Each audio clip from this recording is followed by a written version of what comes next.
Hello. Bhagat ji. सत साहिब जी। Bhagat ji driver बोल रहा हूँ, ट्रक ड्राइवर। हाँ जी बोलिए। वो इंटरव्यू सुना था मैंने आपका। जी।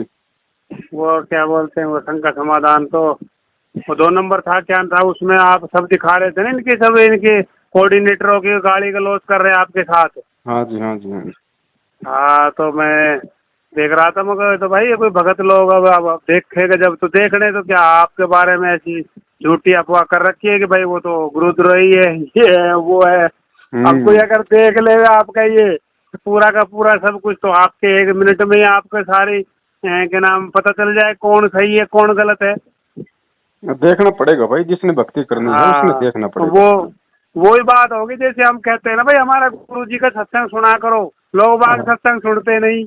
और अगर हाँ, सत्संग सुन ले तो गुरु जी के हो जाएंगे सारे के सारे, पता है सबको।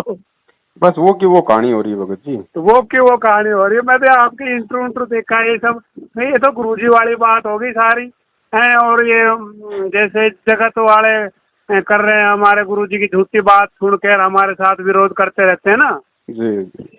ऐसे ही आपकी वाली बात बन रही है सेम। मैं कोई नहीं ये सुन जी। रहा था मगर भाई ये तो भगत जी के साथ वाकई इन्होंने कोऑर्डिनेटरों ने, तो ये तो वाकई आप सही कह रहे थे, आतंकवादी से भी बड़े हैं। तो है ही भगत जी, आतंकवादी तो केवल एक दो का जीवन नाश करता है, ये तो पूरी पूरी दुनिया का नाश करने के लिए उतरे हुए हैं। पूरी दुनिया का, पूरा वर्ल्ड में जहाँ ज्ञान जा रहा है, तो ये तो बताओ क्या भक्ति अगर इनका बारे में देखा जाए तो ये गुरु जी को और बदनाम कर रहे हैं क्या, कि भाई ऐसे भगत है गुरु जी के जो गाली गलौज कर रहे हैं, ऐसा कर रहे हैं, ऐसा कर रहे हैं, बताओ। गाली गलौज की भी चलो कोई बात नहीं, लेकिन सबसे बड़ा मिशन में बाधा उत्पन्न ये कर रहे हैं कि नाम दीक्षा इन्होंने फर्जी खोल रखी है। नाम दीक्षा भगत हाँ ले लेगा, फायदा कुछ होना नहीं। फिर ये प्रार्थना के नाम पे हाँ लूटेंगे, फिर वो बेचारा और ज्यादा जो है परमात्मा का दोषी होगा। इनको पात्रों को दान देके फिर उसके घर में दिक्कत आएगी, एक्सीडेंट होगा, अकाल मृत्यु होगी। फिर उसके रिश्तेदार भी गुरु जी से दूर हो जाएंगे, गांव वाले दूर हो जाएंगे। तो इस तरीके से ये परमात्मा को दुनिया में उनकी आत्माओं से दूर करते जा रहे हैं। हाँ, वो वाली बात हो जाएगी, तो लोग बात करने लग जाएंगे, देख ले तेरे गुरु जी तो नहीं बताया तेरे को, ऐसे बोलेंगे फिर जगत वाले। भगत जी हुआ ना, अभी पिछली साल महाराष्ट्र से 2 बस भर के हिसार तारीख पे आ रही थी गुरु जी के दर्शन करने के लिए। एक बस हाँ राजस्थान में पलटी खा गई सुबह 4 बजे, उसमें 13 भगत मरे, जिनका सिर धड़ से अलग हो गया। किसी का पैर कट गया, किसी का हाथ कट गया, बच्चा मर गया। इतने भगत थे बताओ उस बस में। 13 भगतों की दर्दनाक अकाल मृत्यु हुई है भगत जी। उनकी डेड बॉडी को पिकअप में डाल के जानवरों की तरह महाराष्ट्र पहुंचाया। अब बताओ भगत जी, जिस गांव के वो थे, जिस तहसील के वो थे, जो उसके रिश्तेदार थे, क्या वो गुरु जी की तरफ कभी मुंह करके सोएंगे? हाँ, वो तो कहेंगे भाई कहाँ पे भगत है, कैसी अब लोग भक्ति कहेंगे करते थे, यार तू तो कैसे। रामपाल जी का चेला था, तू तो भक्ति भी कर रहा था, तू तो उन्हीं के दर्शन के लिए हिसार जा रहा था, फिर भी तेरे साथ ऐसा क्यों हुआ? अब मेन जो हाँ रीजन है उसमें कोई नहीं जाएगा, किसी को नहीं पता। सही है। दोषी अपने गुरुजी बन गए। अरे भैया, गुरु ने ज्ञान दिया, गुरु ने सत्संग दिया, बैठ के घर पे अपनी भक्ति करती। हिसार तारीखों पे जाके वहां पे घुटने तोड़ने के लिए तुम्हें कब कब तुम्हें गुरु ने आदेश दिया? गुरु तुम्हें क्यों बुलाएगा? क्या गुरु बच्चा है? क्या क्या गुरु को कानून का नॉलेज नहीं है? क्या वहां पे भीड़ इकट्ठा करने से कोर्ट कभी दबाव में आता है?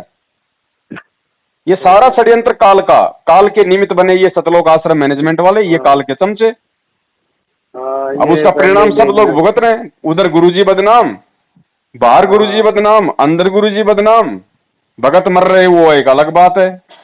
तो ये सारा एक षड्यंत्र है भगत जी, काल का। अब जीव समझ नहीं पाता इन चीजों को बिना सतगुरु की दया के। जीव सोचता है ये यार बात। इन्होंने तो नामदान केंद्र खोल रखे हैं, ये तो गुरु जी का प्रचार कर रहे हैं, ये तो टीवी चैनल पे गुरु जी का सत्संग चला रहे हैं, बताओ ये लोग गुरु जी के खिलाफ कैसे हैं? अरे भैया, तुम्हें यही जिस दिन मालूम पड़ जाएगा। क्योंकि काल क्या करता है, काल ने क्या कहा था उस परमात्मा को जब तपत शिला पे मिला था कि जाओ जोग जी संसारा, जीव न माना कहा तुम्हारा, तुमरी ओढ़ ले वाद बढ़ाऊं, कि तेरा नाम ले लेके जीवों को भ्रमित करूंगा। अब और गुरु जी के करूँगा भी नाम ये पे, तो। गुरु जी के टीवी पे, हाँ गुरु जी के टीवी पे सत्संग चलाए जा रहे हैं।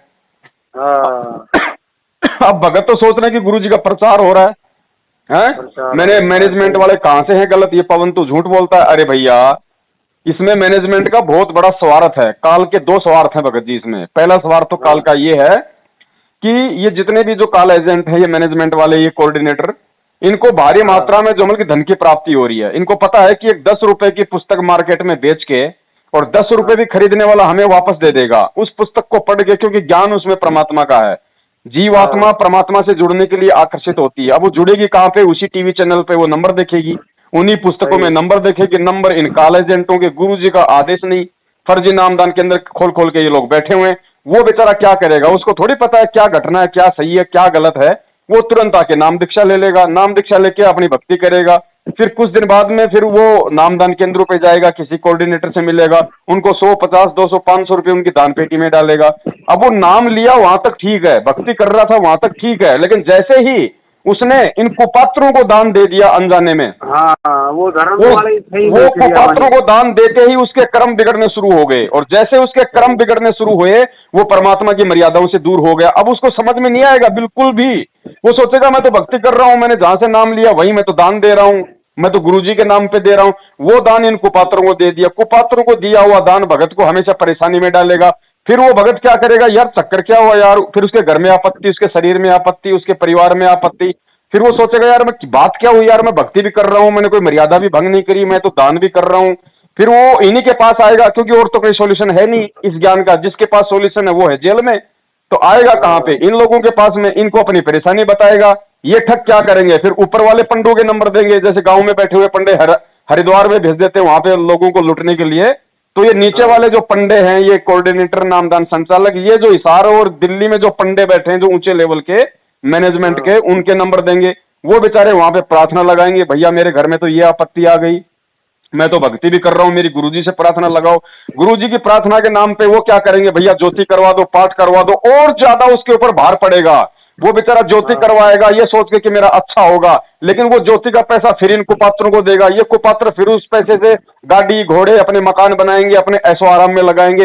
इस तरीके से वो भगत जी क्योंकि परमात्मा से तो दूर हो चुका हो, अब वो सारे काम इससे उल्टे करवाएंगे भगत से। उल्टे काम करते करते हमेशा वो नीचे ही जाएगा, और उसकी समझ में नहीं आएगा बिल्कुल भी ये कि मेन कारण क्या है। और वो भगत इतना परेशान हो जाएगा, अंत में वो भक्ति छोड़ देगा, और उसके पीछे उसका परिवार छोड़ेगा, उसके रिश्तेदार छोड़ेंगे।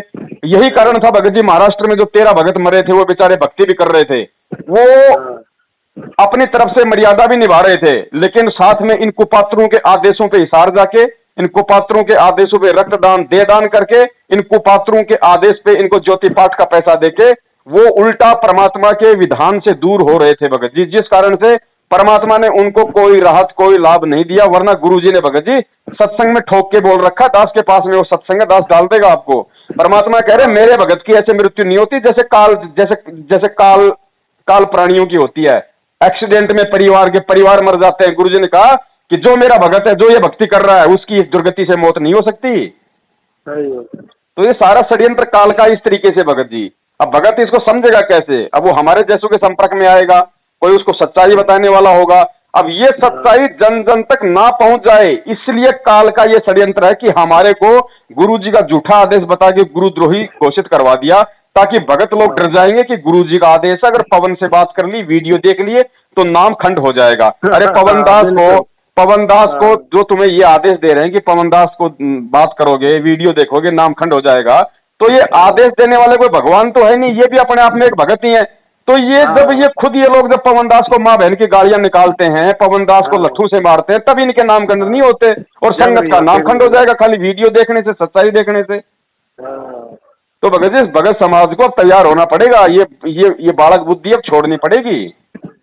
हम परमात्मा की शरण में है भगत जी, अब सोच समझ के चलना पड़ेगा। बहुत दिन धोखे खा लिए, अब पूरा जीवन धोखे खाते थोड़े रहेंगे। और समझेगा वही भगत जी। देखो, जिसको परमात्मा चाहिए, बाकी एक स्कूल में 1000 बच्चे तो सभी पास नहीं हुआ करते। इसी प्रकार अपने गुरुजी ने ये आप और हमारे को आध्यात्मिक स्कूल का स्टूडेंट बनाया है। तो भगत जी, गुरुजी तो लाखों को नाम देंगे, लाखों थोड़े कोई सतलोक चले जाएंगे, लाखों थोड़े कोई भक्ति मार्ग में कोई सफल हो जाएंगे। सफल वो ही होगा जो गुरुजी के ज्ञान को आधार बना के चलेगा। और जो गुरु के भाई के पीछे हो रहा है, जो गुरुजी की बेटी के पीछे हो रहा है, गुरुजी की पत्नी के पीछे हो रहा है, वही बात है कि एक सरकारी स्कूल का एक वो दिखाया गया था एक दिन, एक छोटा सा वीडियो। तो उसमें कोई बड़ा अधिकारी था बेचारा, वो चेक करने के लिए आया स्कूल को कि भाई क्या पढ़ा रहे हैं, क्या व्यवस्था है, क्या डिसिप्लिन है।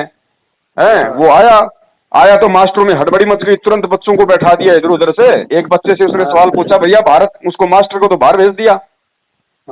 मास्टर से बोला क्या पढ़ा रहे हो? बोले मैं आइंस्टीन पढ़ा रहा हूँ, आइंस्टीन का सिद्धांत पढ़ा रहा हूँ बच्चों को। बोला चलो हम चेक करते हैं कौन सा आइंस्टीन का सिद्धांत तुम बच्चों को पढ़ा रहे हो।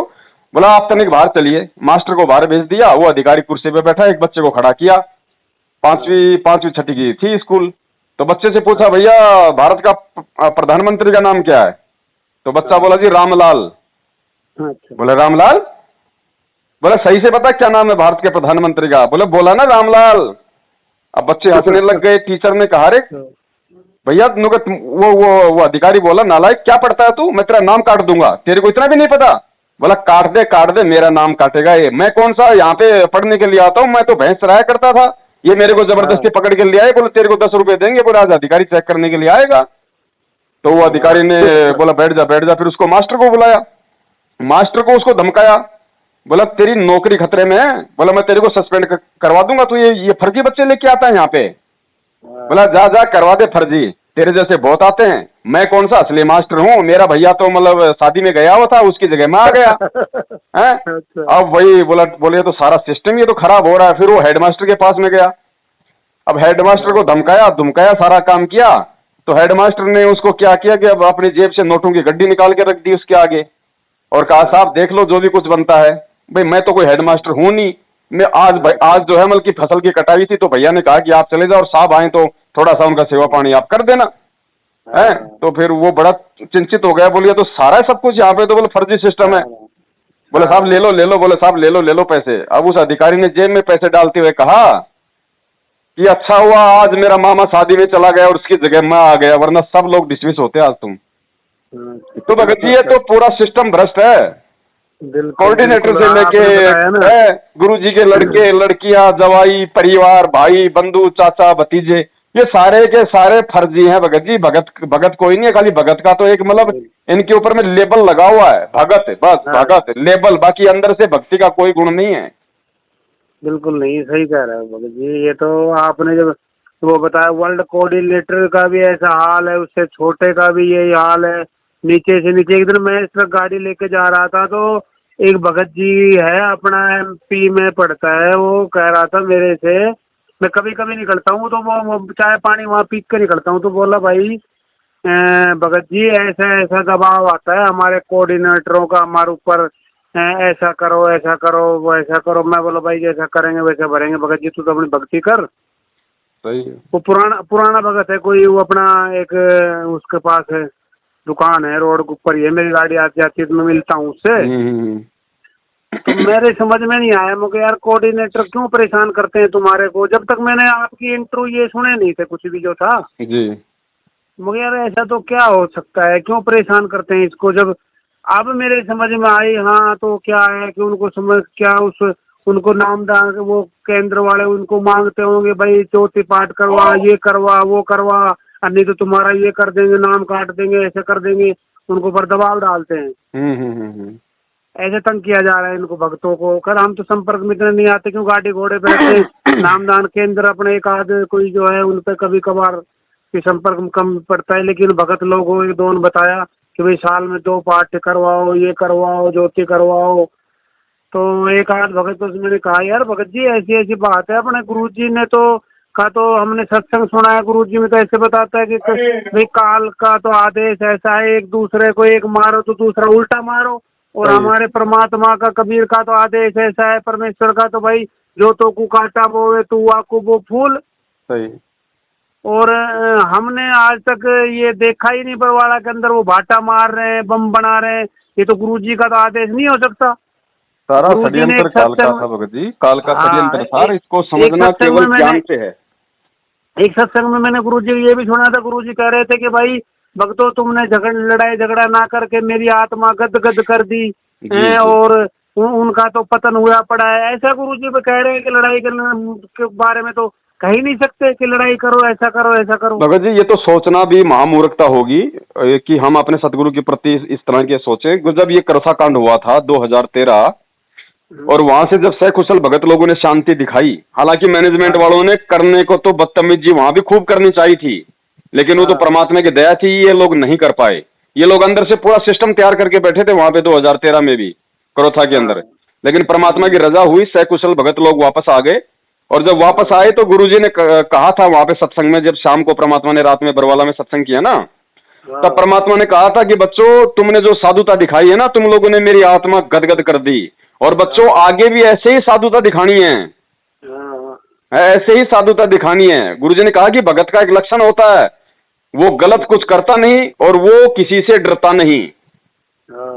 तो भगत जी बताओ, जब परमेश्वर कह रहे हैं कि आगे भी ऐसी साधुता दिखानी है, तो वो परमात्मा अपनी तरफ से आदेश देके कमांडो बना के ये गुंडागर्दी करवाएगा भक्तों से? बिल्कुल नहीं करवाएगा। ये तो इन्होंने और 2008 में ही गुरुजी ने सत्संग में स्पष्ट बोल दिया था कि पुण्यात्माओं इस संगत में तो काल को चिंता होगी है कि ईव तेरी बात बिगड़ेगी।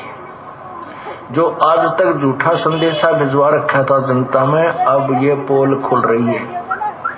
तो जिस कारण से उसने ये सब कहानी बिगड़वाने की चेष्टा की, लेकिन समर्थ का सरना गहो रंग होरी हो, कभू ना हो एकाज राम रंग होरी हो। समर्थ की ओट में बैठे हैं हम, उस पूर्ण पुरुष की आड़ में, उसकी पूर्ण पुरुष की शरण में हम बैठे हैं। हमारा कभी अकाज नहीं हो सकता। तो इसी प्रकार काल अपने दूत इसी संगत में एक दो तो हो चुके हैं, लेकिन उनकी दाल नहीं गल पाएगी। जनता बहुत सियानी बना दी हमने, अपने श्रद्धालुओं को तोते की तरह रटा दिया है ये ज्ञान। अब उन दुष्ट आत्माओं से औरों को भी बचाएंगे और आप भी दूर रहेंगे। भाई जो गुरु बचन पे डट गे रकट गे फंद 84 के। भाई जो गुरु बचन पे डट गे रकट गे फंद 84 के।